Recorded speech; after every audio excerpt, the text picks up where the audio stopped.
नमस्कार दोस्तों, मैं हूं अमनदीप और स्वागत है आप सभी का ईएनजी गाइड पर ग्रामर के एक और वीडियो में। पिछले वीडियो में हमने देखा समझा कि पर्सन्स क्या होते हैं, नंबर्स क्या होते हैं और वर्ब की कौन कौन सी अलग अलग फॉर्म्स होती हैं। क्योंकि ग्रामर में टेंसेस को समझने से पहले कुछ एक बातों की समझ होना बहुत जरूरी है और उसके बारे में मैंने डिटेल में पिछले वीडियो में बात की थी। अगर आपने वो वीडियो नहीं देखा है तो आप उसे यहाँ क्लिक कर भी देख सकते हैं और इसका लिंक आपको नीचे डिस्क्रिप्शन में भी मिल जाएगा। ये जरूरी है कि आज का वीडियो देखने से पहले पहले आप उस वीडियो को देखें। आज के इस वीडियो में हम समझेंगे कि सेंटेंस क्या होता है, इंग्लिश में सेंटेंस क्या होता है और सेंटेंस के कौन कौन से अलग अलग पार्ट्स होते हैं। किसी भी सेंटेंस में सिंटैक्स क्या होता है और सिंटैक्स किसी सेंटेंस में कितना मायने रखता है ये भी समझेंगे। सब्जेक्ट क्या होता है, प्रेडिकेट क्या होता है, सब्जेक्ट की कौन कौन सी अलग अलग फॉर्म्स होती हैं और प्रेडिकेट कितने टाइप्स के हो सकते हैं और कैसे हम किसी सेंटेंस में सब्जेक्ट और प्रेडिकेट आसानी से पहचान सकते हैं। इन सारी बातों को डिटेल में समझने के लिए चलिए शुरू करते हैं हम आज की ग्लाइडिंग। सब कुछ समझेंगे सेंटेंस के बारे में। सबसे पहले जानते हैं कि सेंटेंस होता क्या है। सेंटेंस बेसिकली जैसे कोई वर्ड्स हैं, जब दो या दो से ज्यादा वर्ड्स एक साथ आते हैं तो हम उसे सेंटेंस कहते हैं।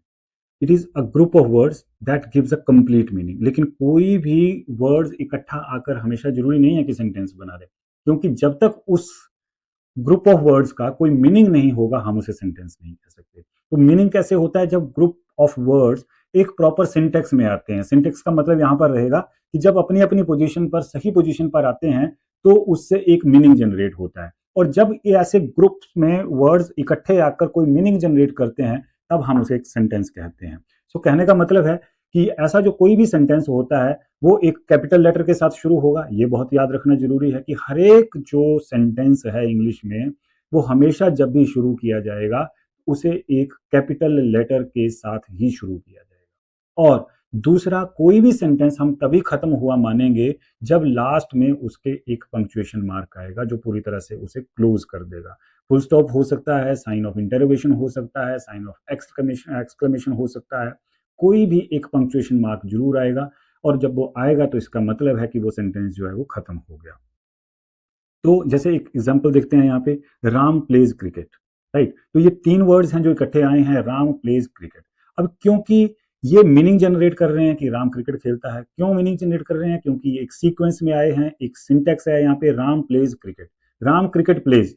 अगर ऐसे आते तो ये सेंटेंस जरूर है लेकिन ये मीनिंगलेस सेंटेंस है, तो हम इसे सेंटेंस नहीं कहेंगे। तो इसलिए ये भी जरूरी है कि हर एक वर्ड अपनी पोजीशन पर आए ताकि उससे एक मीनिंग बने। तो राम प्लेज क्रिकेट एक डॉट के साथ खत्म हो रहा है, एक पंक्चुएशन मार्क के साथ खत्म हो रहा है, एक कैपिटल आर से शुरू हो रहा है। इज शी हैप्पी, आगे क्वेश्चन मार्क है। अब ये क्वेश्चन तभी बनेगा अगर इज पहले आएगा। अगर शी इज हैप्पी होता तो फुल स्टॉप आता। तो इसका मतलब है कि वर्ड की पोजीशन जो है किसी भी सेंटेंस में उसके मीनिंग को चेंज कर देती है। तो ये क्वेश्चन है, तो अगर क्वेश्चन है तो इसको इज है पहले आना पड़ेगा। ये कब आता है, क्यों आता है, इसके बारे में आने वाले वीडियोस में हम समझेंगे। लेकिन यहाँ आपको ये समझना है कि कोई भी सेंटेंस है वो एक कैपिटल लेटर से शुरू होगा और अल्टीमेटली एक पंक्चुएशन मार्क के साथ जो है वो खत्म हो जाएगा। जैसे what a wonderful thing it is. अब यहाँ पे डब्ल्यू से शुरू हो रहा है और यहाँ पे एक्सक्लेमेशन साइन के साथ जो है वो खत्म हो रहा है। तो ये क्या हो गया? एक ऐसा सेंटेंस हो गया जो कि एक मीनिंगफुल या कंप्लीट सेंटेंस है। जो पार्ट्स की अगर हम बात करें कि पार्ट्स ऑफ ए सेंटेंस, तो सेंटेंस के इंग्लिश में हम दो ही मेन पार्ट्स मानकर चलते हैं। पहला है सब्जेक्ट और दूसरा है प्रेडिकेट। एक पहला पार्ट क्या रहेगा? सब्जेक्ट, और दूसरा रहेगा प्रेडिकेट। तो समझने की कोशिश करेंगे कि सब्जेक्ट क्या होता है, प्रेडिकेट क्या होता है। तो जो सब्जेक्ट है वो सबसे पहले समझते हैं। सब्जेक्ट जो होता है किसी भी सेंटेंस में वो सबसे सिग्निफिकेंट पार्ट है, क्योंकि subject is the person, place, thing और आइडिया। ये शुरू में किसी भी सेंटेंस के स्टार्टिंग में आने वाली चीज है, बिल्कुल स्टार्टिंग में आती है, जो कि उस सेंटेंस के बारे में हमें डिटेल में बताएगी। सो बेसिकली ये एक ऐसी चीज है जिसके बारे में सारा सेंटेंस होता है। आपको ऐसे शायद आसानी से ना भी समझ में आए, लेकिन यहाँ मैं आपको बता दूं कि ये मेन चीज है, यही वो चीज है जो कि एक्शन करता है, उसे हम सब्जेक्ट, इसका हिंदी में मतलब ही करता है, करता मतलब करने वाला। जो मेन एक्शन करने वाली चीज है, जरूरी नहीं है इंसान ही हो, कोई भी चीज हो सकती है, जो मेन चीज है उसे हम सब्जेक्ट कहते हैं। और ये सेंटेंस के जनरली स्टार्टिंग में आता है, वर्ब से पहले आएगा, एक्शन से पहले आएगा ये, राइट। इसी के बारे में मेन चीज होगी। जैसे राम प्लेज क्रिकेट, अब यहाँ तो इंसान है तो चलो ठीक लग रहा है, राम प्लेज क्रिकेट मतलब राम क्रिकेट खेलता है, तो कौन खेलता है, कौन कर रहा है एक्शन, राम कर रहा है, तो राम क्या हो गया, सब्जेक्ट हो गया। सब्जेक्ट की समझ होनी बहुत जरूरी है, तो राम इसमें क्या है, सब्जेक्ट है। इसी तरीके से द डॉग बार्क्ड लाउडली, तो यहाँ पे द डॉग क्या हो गया, जो है वो आपका सब्जेक्ट हो गया, क्योंकि कौन बात कर रहा है, डॉग कर रहा है, तो एक्शन कौन कर रहा है, डॉग कर रहा है, इसलिए she is reading a book, तो यहाँ पे शी क्या है, इसका सब्जेक्ट है, राइट। तो इसके बाद लास्ट में देखिए Delhi is a big city. अब दिल्ली जो है वो देखिए यहाँ पे कोई एक्शन नहीं कर रहा है, लेकिन ये नेम ऑफ प्लेस है, तो name of a person, name of a place, name of a thing और any idea, it can be an abstract idea, उसे हम सब्जेक्ट मानते हैं। और ये सब्जेक्ट की समझ होनी टेंसेज में बहुत ज्यादा जरूरी है, क्योंकि इसी सब्जेक्ट के बेसिस पर वर्ब के साथ जो है वो एग्रीमेंट किया जाता है कि जैसा सब्जेक्ट होगा उसी तरीके से वर्ब जो है वो आगे आएगी। अब यहाँ तो ये ऐसे सब्जेक्ट्स को समझना बहुत मुश्किल नहीं होता, ये सिंपल सब्जेक्ट्स होते हैं, ये कोई भी मेन वर्ड हो सकता है, कोई नाउन हो सकती है, सिंगल एक या ज्यादा हो सकती हैं, जिसके बारे में सेंटेंस में ज्यादा डिटेल दी गई होती है, इन्हें समझना कोई मुश्किल नहीं होता। जैसे Ram plays cricket every morning और एवरी इवनिंग, इसको समझना कोई मुश्किल काम नहीं है। Birds fly in the sky, यहाँ राम सब्जेक्ट है, बर्ड सब्जेक्ट है, प्लूरल में है यहाँ पर, है ना। इसी तरीके से चिल्ड्रन सब्जेक्ट है यहाँ पे, ये भी प्लूरल में है। आपको सिंगुलर प्लूरल भी क्लैरिटी होनी चाहिए, आपको जो है वो सब्जेक्ट है क्या चीज ये भी क्लैरिटी होनी चाहिए। तो सिंगुलर प्लूरल को लेकर जो वीडियो है वो ऑलरेडी चैनल पर अवेलेबल है, उसका लिंक आपको नीचे डिस्क्रिप्शन में भी मिल जाएगा।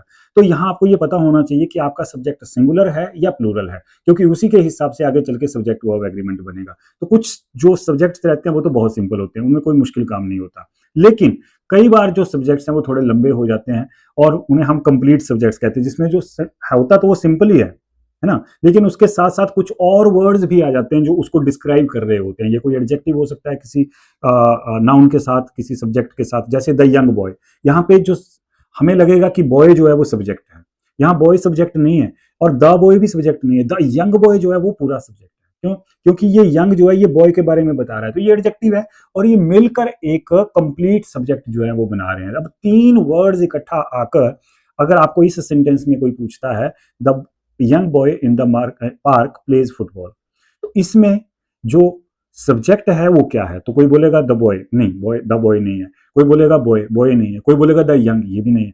जो पूरा बन रहा है, पूरी फ्रेज बन रही है द बॉय का भी, जो साथ में उसका जो एडजेक्टिव आया है, जो उस है ना, कुछ ऐसे वर्ड्स हैं जो उसको डिस्क्राइब कर रहे हैं, डिस्क्राइबिंग वर्ड, एडजेक्टिव उसके साथ लगा हुआ है, उसको मिलाकर जितनी सेंटेंस का फ्रेम बन रहा है, जितना वो फ्रेज बन रही है, उसे हम सब्जेक्ट कहेंगे। इसी तरीके से देखिए माई एल्डर सिस्टर, अब सिस्टर नाउन है और माई और एल्डर इसके साथ जो है वो एडजेक्टिव्स लगे हैं, तो ये पूरा जो फ्रेज है यहाँ पर तक ये है आपका सब्जेक्ट। अब आपका जो वर्ब का एग्रीमेंट होगा वो इस हिसाब से होगा। यहाँ बहुत सारे स्टूडेंट्स इसमें गलती करते हैं, कंप्लीट सब्जेक्ट को वो नहीं देखते, उस सब्जेक्ट का एक छोटा सा हिस्सा देख लेते हैं, जैसे द टॉल ट्री। अब ट्री है इसमें, द टॉल जो है वो टॉल जो है वो उसके साथ उसकी क्वालिटी जुड़ी हुई है। तो अब आपसे अगर कोई पूछे किसी सेंटेंस में कि इसमें सब्जेक्ट कौन सा है, तो ये वाला पार्ट आपका सब्जेक्ट है। इसको कैसे समझना है वो मैंने आपको बता दिया है, और इसकी एक्सरसाइज जो है वो आपको टेलीग्राम चैनल के थ्रू मिल जाएगी, जहां पर आपको आइडेंटिफाई करने के लिए बोला जाएगा कि इस सेंटेंस में सब्जेक्ट कौन सा है, तो वहां आपको उसको आइडेंटिफाई करना सीख सकते हैं, प्रैक्टिस कर सकते हैं। नेक्स्ट टाइप आती है कि कई बार जो सब्जेक्ट होता है वो सामने दिखता नहीं है, वो हिडन होता है, उसे हमें सिर्फ अंडरस्टूड तरीके से लेना पड़ता है कि ठीक है यही सब्जेक्ट होगा ना, ये बिल्कुल हिडन होता है, इट इज नॉट रिटन, ये लिखा नहीं होता वहां पे सेंटेंस में, इसे हम सिर्फ समझते हैं कि ये है वहां पे। जैसे कि ओपन द डोर, अब इसमें देखो ये कहां से शुरू हो रहा है, वर्ब के साथ शुरू हो रहा है और ये आगे नाउन है, तो इसमें डोर जो है वो सब्जेक्ट नहीं है, दरवाजा अपने आप नहीं खुल रहा है, उसे खोला जा रहा है, वो ऑब्जेक्ट है। लेकिन यहाँ पे फिर सब्जेक्ट क्या है, सब्जेक्ट तो कोई नहीं है, यहाँ दिया नहीं है, लेकिन इसे हमें एज्यूम करके चलना पड़ता है कि इसके पीछे एक हिडन सब्जेक्ट हो सकता है, जिसे आप यूं कह सकते हैं किसको बोला जा रहा है, किसी को बोला, उस तुम्हें बोला जा रहा है या उस किसी को बोला जा रहा है, किसी को तो बोला जा रहा है, वो जिसको है उसके लिए वो सब्जेक्ट हो गया। कुछ भी हो सकता है, कुछ भी इसे एज्यूम किया जा सकता है, किसी भी तरीके से हम इसे अंडरस्टैंड कर सकते हैं। Sit quietly in the class, students should sit quietly in the class, तो फिर ये यू भी हो सकता है, you should sit quietly in the class. तो ये जो सब्जेक्ट है ये जरूरी नहीं है कि आपको सामने दिखे, कई बार हमें इसे हिडन तरीके से होता है, लेकिन हमें अंडरस्टैंड करना पड़ेगा, और जब एक बार आप सब्जेक्ट को अंडरस्टैंड कर लोगे तब फिर आप उसके साथ जो है वो अकॉर्डिंगली उसके हिसाब से वर्ब की सप्लाई जो है वो कर पाओगे। अगर आपको ये चीज नहीं आती होगी तो कोई चांस नहीं है कि आपको टेंसेस अच्छे से समझ में आ जाएं। जैसे ब्रिंग योर नोटबुक टुमारो, अब इस सेंटेंस में कोई देखिए हो ही शुरू ये वर्ब से रहा है, सब्जेक्ट है ही नहीं। हमने बताया था, सीखा स्टार्टिंग में कि जो सब्जेक्ट होता है वो वर्ब से पहले आता है, तो पहले तो कुछ है नहीं, तो पहले कुछ नहीं है तो इसका मतलब ये नहीं कि हाँ सब्जेक्ट नहीं है, नहीं है सब्जेक्ट, ऐसा सामने दिख नहीं रहा है, लेकिन इसमें सब्जेक्ट जो है वो अंडरस्टूड है कि कुछ ना कुछ तो होगा। यू हो सकता है या स्टूडेंट्स हो सकता है, bring your notebook tomorrow, right. इसी तरीके से सब्जेक्ट्स में कुछ कई बार हम डमी सब्जेक्ट्स लगाते हैं, सब्जेक्ट क्लियर नहीं होता, हम अपनी तरफ से एक सब्जेक्ट लगा देते हैं। ज्यादातर केसेस में ये इट लगाया जाता है या देयर लगाया जाता है, जैसे कि है ना, ये किसी चीज को रेफर करता है। इससे क्या होता है कि जो फॉर्म है सेंटेंस की वो आसान हो जाती है, अदरवाइज सेंटेंस की फॉर्मेशन करनी ही बहुत मुश्किल हो जाती है, हमें पता नहीं चल पाता कि वर्ब कैसे सप्लाई करें। तो वर्ब को सप्लाई करने के लिए हम एक डमी सब्जेक्ट जो है वो उसमें अप्लाई कर देते हैं, जैसे it is raining heavily today. अब ये रेनिंग, रेन यहाँ पे वर्ब है, तो इट सब्जेक्ट जो है वो रेन के लिए यूज हुआ है, रेन जो पड़ रही है, रेनिंग बारिश हो रही है, लेकिन बारिश एज सच उसकी जो नाउन है, बारिश जो नाउन है उसके लिए क्या वर्ड यूज कर दिया, इट वर्ड यूज कर दिया। तो ये हो गया एक डमी सब्जेक्ट जो आपने सप्लाई किया सेंटेंस को बनाने के लिए, अदरवाइज ये सेंटेंस की फॉर्मेशन जो है वो पॉसिबल नहीं होती। There are many books on the table, many books on the table is not a complete sentence, right.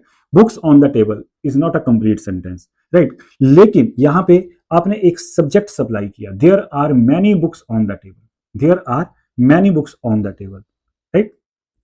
इसी तरीके से यहां पे आर क्या है, वर्ब है, ऑक्सिलरी वर्ब है। It is very cold today, यहां पे इज क्या है, ऑक्सिलरी वर्ब है। तो हमने क्या किया, एक डमी सब्जेक्ट उसके लिए अप्लाई किया, इट, कोल्ड के लिए, किसके लिए यूज किया, कोल्ड के लिए, राइट। इसके लिए बुक्स के लिए क्या किया हमने, देयर वर्ड यूज किया। तो इस तरीके से हम कई बार सेंटेंसेस में सब्जेक्ट सप्लाई करते हैं, खुद ऐड करते हैं, क्योंकि उसके बिना सेंटेंस की फॉर्मेशन जो है वो कंप्लीट नहीं हो सकती। इसीलिए कई बार आपको यहां कंफ्यूज नहीं होना है कि यहां तो भाई रेनिंग है या रेनिंग है ये सब्जेक्ट बन रहा है, नहीं, या यहाँ बुक्स सब्जेक्ट होना चाहिए, यहाँ कोल्ड सब्जेक्ट होना चाहिए, नहीं, ये हैं सब्जेक्ट जिन्हें कि एक डमी सब्जेक्ट के रूप में यहाँ पर सप्लाई किया गया है। इसी तरीके से कुछ सब्जेक्ट जेरेंट सब्जेक्ट होते हैं। जेरेंट सब्जेक्ट का मतलब होता है कि जब किसी वर्ब के साथ आईएनजी लगता है तो होनी तो वो वर्ब की फॉर्म चाहिए। हमने पढ़ा था इस चीज को पिछले वीडियो में, हमने डिटेल में समझा था कि कैसे वर्ब की एक फॉर्म होती है जिसमें वर्ब के साथ आईएनजी जुड़कर उसको एक वर्ब के रूप में ही रखता है। लेकिन ऐसे ही वर्ड्स को जब वर्ब के साथ आईएनजी लगता है और उसे एक नाउन के रूप में जब हम यूज करते हैं तो वो एक सब्जेक्ट का काम करता है।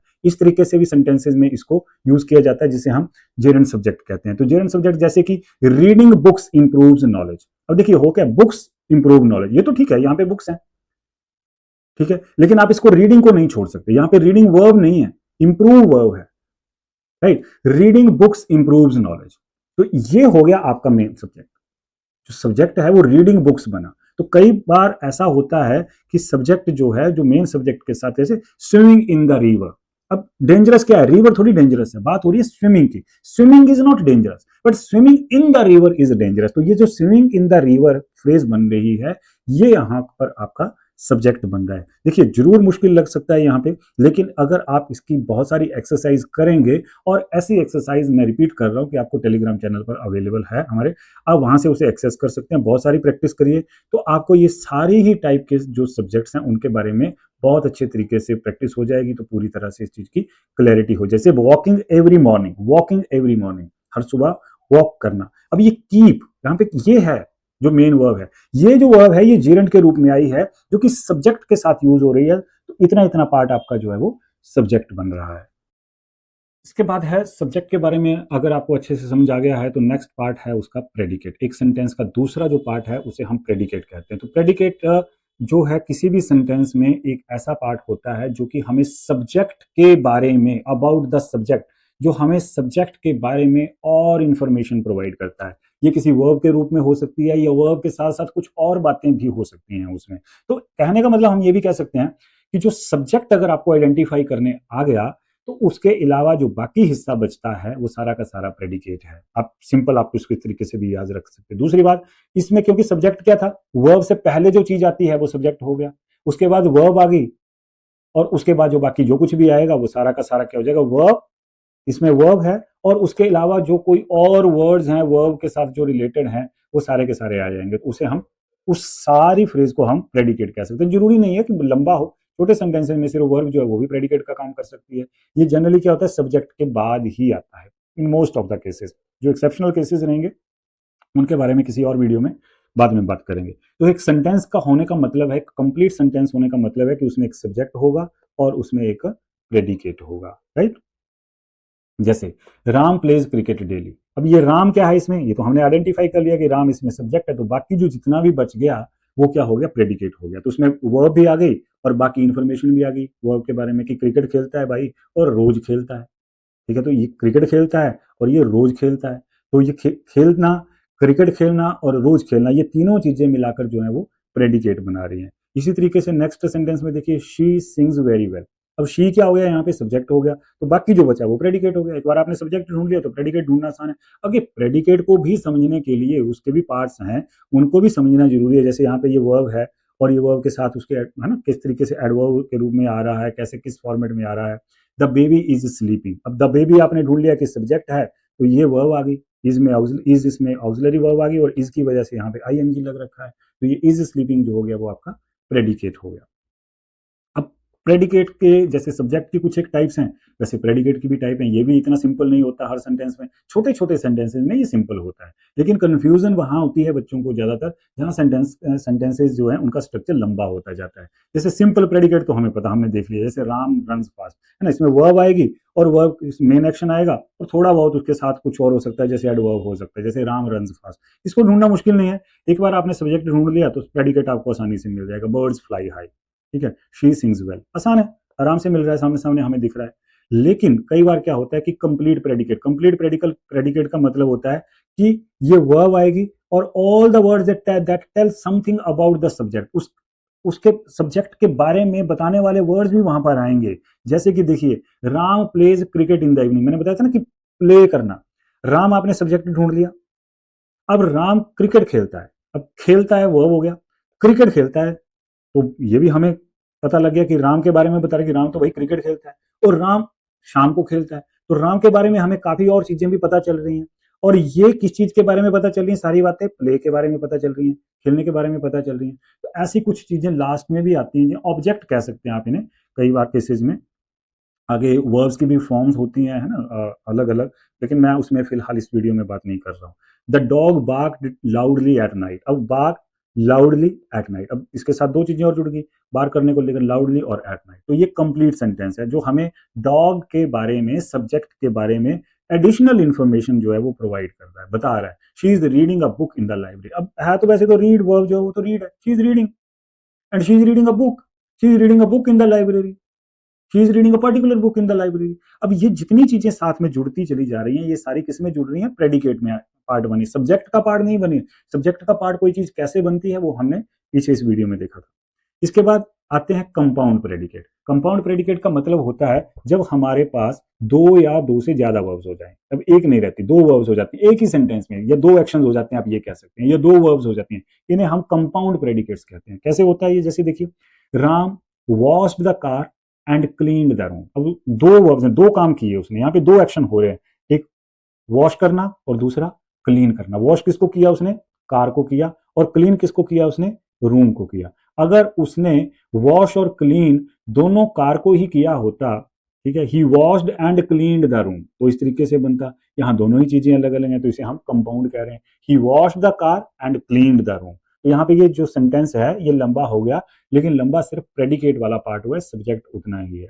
She cooked food and serve the guest, now she cooked food and serve the guest, एक कुक करना और एक सर्व करना, यहाँ पर दो जो है वो वर्ब्स आ रही हैं, तो इसे हम कंपाउंड प्रेडिकेट कहेंगे। इसी तरीके से the boy ran quickly and jumped over the wall, अब ran second form and jump second form, तो ये जो है यहाँ पे दो वर्ब्स आ रही हैं, तो ये जो प्रेडिकेट बन रहा है आपके सामने, देखिए सब्जेक्ट ढूंढना पड़ेगा और बाकी जो बच गया वो प्रेडिकेट है। तो वर्ब कौन कौन सी है उसमें, दो आ रही हैं, एंड के साथ जुड़ रखी हैं, तो वो क्या हो जाएगा, कंपाउंड प्रेडिकेट हो जाएगा।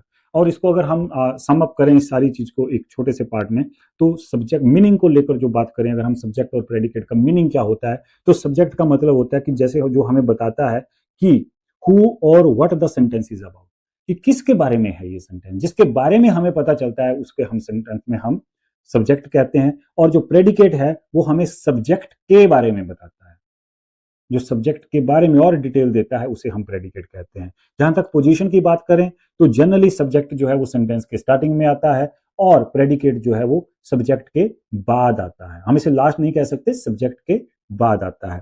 फंक्शन की बात करें तो जो सब्जेक्ट है वही मेन एक्शन करता है, ठीक है ना, वही मेन एक्शन करता है, जबकि जो प्रेडिकेट है इट शोज द एक्शन और स्टेट ऑफ द सब्जेक्ट, ये हमें एक्शन के बारे में बताता है जो प्रेडिकेट है, ठीक है। इसी तरीके से जो मेन पार्ट है दैट यूजली अ नाउन और अ प्रोनाउन, ज्यादातर केसेस में सब्जेक्ट जो होता है वो एक नाउन होगा या नाउन के प्लेस पर यूज किया जाने वाला कोई प्रोनाउन होगा, जैसे he, she, it, they, that, this वगैरह। दूसरी तरफ जो प्रेडिकेट है यूजली उसमें एक वर्ब होगी और वर्ब के साथ कुछ और वर्ड्स होंगे या फ्रेजेस होंगी या ग्रुप्स ऑफ वर्ड्स हो सकते हैं उसमें, राइट। तो इस तरीके से आप इस चार्ट से भी इसको समझ सकते हैं, लेकिन याद रखिएगा ये सारी चीजें सिर्फ वीडियो देखने से समझ में नहीं आएंगी। यहाँ से आप सिर्फ एक अंडरस्टैंडिंग ले सकते हैं कि चीज को समझना कैसे है, कैसे सब्जेक्ट को हमने समझना है, कैसे प्रेडिकेट को हमने समझना है, खासकर उन केसेस में जब इनमें कुछ कॉम्प्लेक्स तरीके से चीजों को दिया होता है। तो इसका एक ही तरीका रहता है, मैं बार बार ये चीज कहता हूँ कि इसका एक ही तरीका रहता है, वो होता है कि आप जितनी ज्यादा एक्सरसाइज करेंगे, हाँ बोरिंग जरूर हो सकता है एक्सरसाइज करना, उनको समझना, उनको करते जाइए, लेकिन जब ये सारी चीजें आपके इंटरनल लैंग्वेज सिस्टम का हिस्सा बन जाती हैं तो फिर उन्हें याद नहीं रखना पड़ता, वो ऑटोमेटिकली आपके जब आप बोलते हैं या जब आप पढ़ते हैं तो वो आपको समझ में आती चली जाती हैं और आप उस तरीके से यूज करते चले जाते हैं। तो I repeat, it is only a matter of practice. अगर आप प्रैक्टिस नहीं कर रहे हो तो आप ऐसे चाहे जितने मर्जी वीडियोस देख लो, आप नहीं कर पाएंगे, नहीं सीख पाएंगे। और टेंसेस को समझने के लिए इन सारी चीज़ों की समझ होनी जरूरी है। तो बहुत सारी एक्सरसाइज जो है वो हमारे टेलीग्राम चैनल पर ग्रामर से रिलेटेड, इन टॉपिक से रिलेटेड अवेलेबल है, और टेलीग्राम चैनल का लिंक आपको नीचे डिस्क्रिप्शन में मिल जाएगा। तो आज के वीडियो में इतना ही, मिलते हैं नेक्स्ट वीडियो में, तब तक के लिए थैंक यू वेरी मच।